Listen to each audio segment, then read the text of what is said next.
మీ destination ఏదైనా ప్రపంచంలో ఏ మూల ఉన్నా CN travel explore the world your way. అమెరికాలో ఎన్నికల అంకం ముగిసింది. 47వ అధ్యక్షుడిగా డొనాల్డ్ ట్రంప్ గెలిచి 2025 జనవరి నెలలో బాధ్యతలు స్వీకరించనున్నారు. ఈ మేరకు ప్రస్తుత అధ్యక్షుడు జో బైడెన్ ను కలిసి పవర్ ట్రాన్స్ఫర్ గురించి చర్చించుకున్నారు కూడా.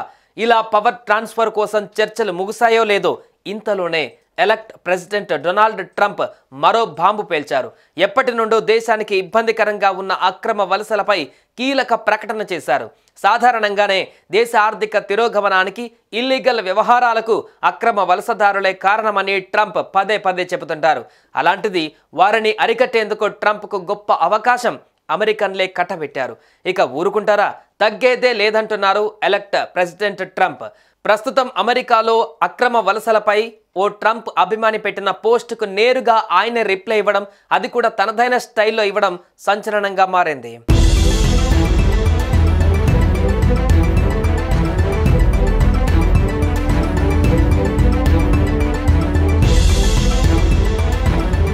అమెరికా సరిహద్దుల భద్రతపై తన అభిప్రాయాన్ని కాబోయే దేశ అధ్యక్షుడు డొనాల్డ్ ట్రంప్ కుండబద్దలు కొట్టినట్లుగా చెప్పేశారు.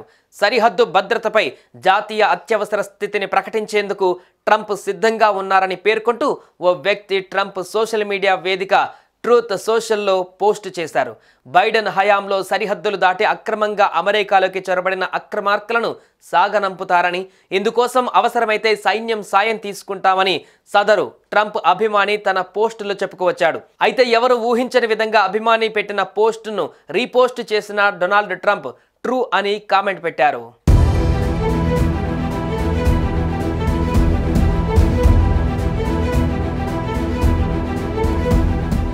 అమెరికా సరిహద్దుల భద్రత, విదేశీ వలసలకు సంబంధించిన వ్యవహారాలను చూసే కీలకమైన బార్డర్ జార్ పదవిని టామ్ హూమన్కు ట్రంప్ కేటాయించారు.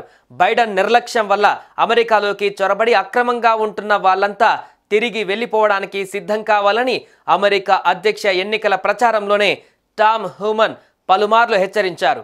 ఇప్పుడే లగేజ్ సర్దుకోవడం మొదలు పెడితే బెటర్ అని బహిరంగంగానే కామెంట్ చేశారు. ఇటువంటి అభిప్రాయం కలిగిన వ్యక్తికి బార్డర్ జార్ పదవిని ట్రంప్ కట్టబెట్టారు. సరిహద్దు భద్రత, వీసాల జారీ విషయంలో ట్రంప్ సర్కార్ విప్లవాత్మక నిర్ణయాలు తీసుకోబోతుంది అనేందుకు క్యాబినెట్ మార్పు ప్రధానమైన సంకేతమని పరిశీలకులు అంటున్నారు. దీంతో ట్రంప్ అధికార బాధ్యతలు చేపట్టిన తొలి రోజే మాస్ డిపోర్టేషన్కు రంగం సిద్ధం చేస్తారనే చర్చ ఇప్పుడు ట్రెండింగ్లో ఉంది.